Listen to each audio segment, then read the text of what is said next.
Hello, I'm Sara Mahmoud. I am a PhD student at the University of Skövde. We'll talk about technology as an enabler for social sustainability and inclusion. When we talk about technology, technology is everywhere, in wearable devices, in smart devices, in online shopping. And now when we are talking about the pandemic, everything is turning online. And if some group or someone is excluded from using the technology, then they are excluded from the community.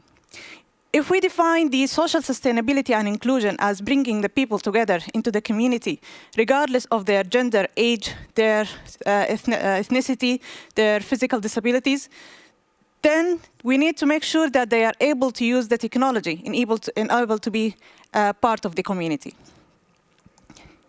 If I ask you to imagine a developer, you would probably think of a smart guy, probably wearing glasses, sitting in a computer. It is less likely to think of someone like me.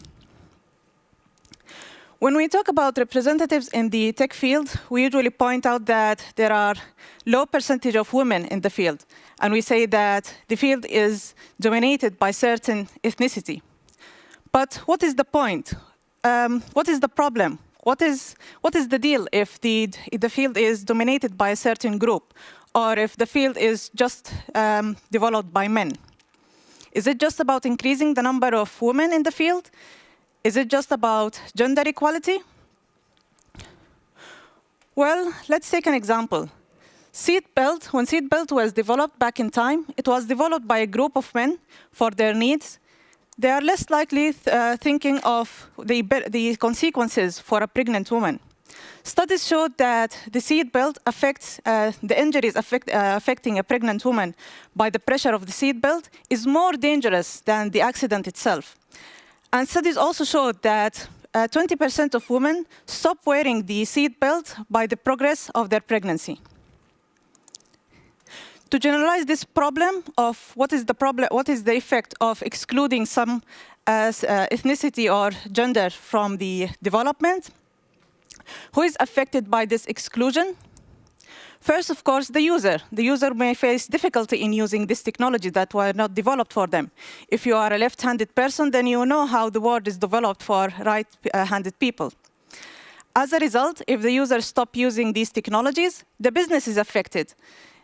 Research shows that voice assistant devices have difficulties with recognizing voices of people from some ethnicity because of their accent. And if these people stop using this technology, then the business is affected. The business loses a sector of the users. This can even affect the society. Image recognition, for example, is widely used in security, such as in the airport, the banks, and research has showed that image recognition faces difficulties with women, particularly women with dark skin color. Research is also affected. For example, in self-driving cars, the field is focusing on roads like the roads of Skövde, and excluding scenarios from the road like in New Delhi. So excluding some groups and ethnicity from being in the field as developers brings these challenges. And by including a diverse team of research and developers, we may reduce the challenges. What else can we benefit from this? We can bring different perspectives to the field. For example, dishwasher was invented by a woman in a time where washing dishes was only a task for women. For example, a difficult task like cutting with 2 men pit saw, a woman invented an easy-to-use circular saw. So bringing diverse teams, so this was the contribution of women in the field by bringing new perspective. And I would, for a deeper example, I would like to share with you my personal story. When I was a fresh graduate, I worked in a project of Cube Satellite, which is an academic project for building small-sized satellites that have the same components of a real satellite. That includes the processor, cameras, energy system, gyroscope, and so.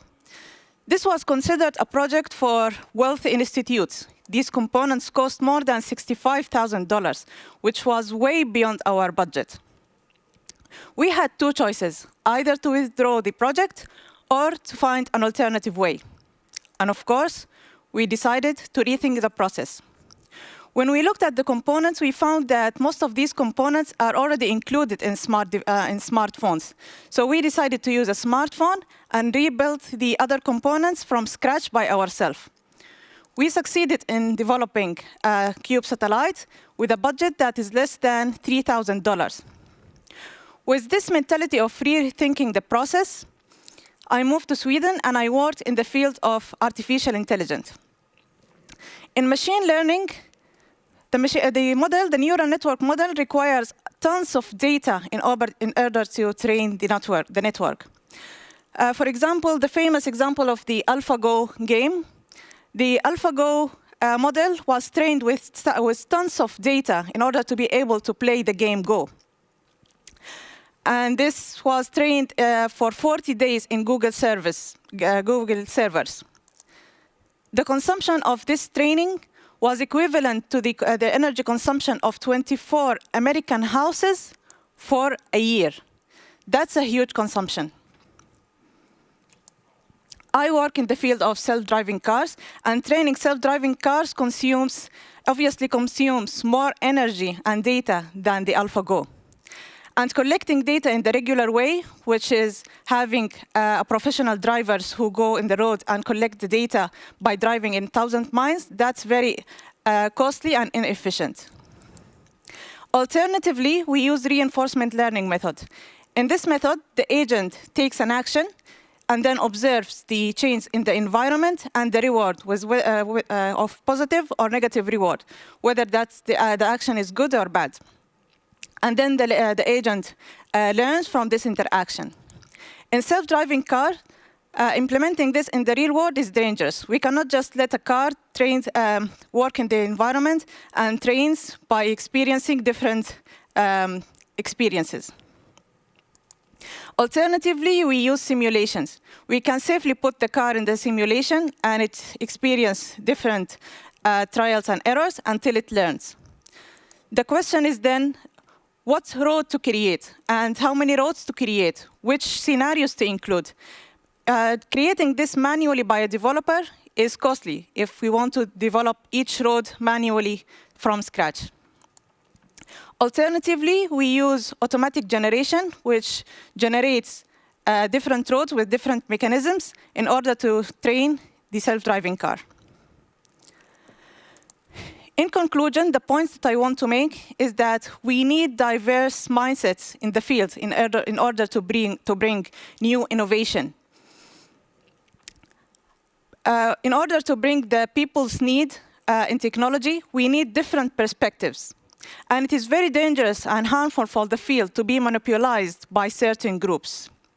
And the first key to bring diversity and inclusion in technology is accepting differences. I would like to close this talk by a quote by a Western author, Stephen Covey, who realized that strength lies in differences, not in similarities. And thank you. So we all know that in like every way, diversity is better, especially when we're like developing products and processes and stuff. But how should we like really get the companies to get that, to start working with it? As I mentioned, the first key is acceptance. When a person who is different than the group is feeling that I'm excluded, I don't belong to this, I don't feel confident to join this group. But when we feel that, okay, this is accepted, my ideas are accepted, my personal is accepted, then I have more courage to join the group, and then I have more courage to bring my contributions. Here, the point that I want to make, it's not only about including a person, but also including the mindset, because we want to bring different perspectives. And I would like to make an example of using this mic. It is not designed for me, obviously, so I find difficult in wearing it. But if there were some people in the group who designed this device and who were like me, then they would point it out that, oh, this doesn't work for people like us. We may have a different design. So we have our contribution. And sometimes it is not obvious or it is not direct that the person would say, how can I bring my contribution? But it is somehow inside us that we will point it out that, okay, this doesn't work, or we can contribute in this way. So I would encourage people, even if they feel that they don't belong in the field, this is a sign that they can contribute more. It's a good conclusion. Good. Perfect. And so everyone needs to feel included to be able to really contribute. I also, the microphone is is a really good example. If you also wear like a dress or something, Just you have like me. yeah, and I have a dress too. You have nowhere to exactly to put it. Yes. So thank you so much for coming here and to talking to us about this. And if you want to hear more about Sara and ask her some questions afterwards, you can reach her and her contact information at the University of Skövde's website. So thank you so much Thank again. you so much. And have a nice day.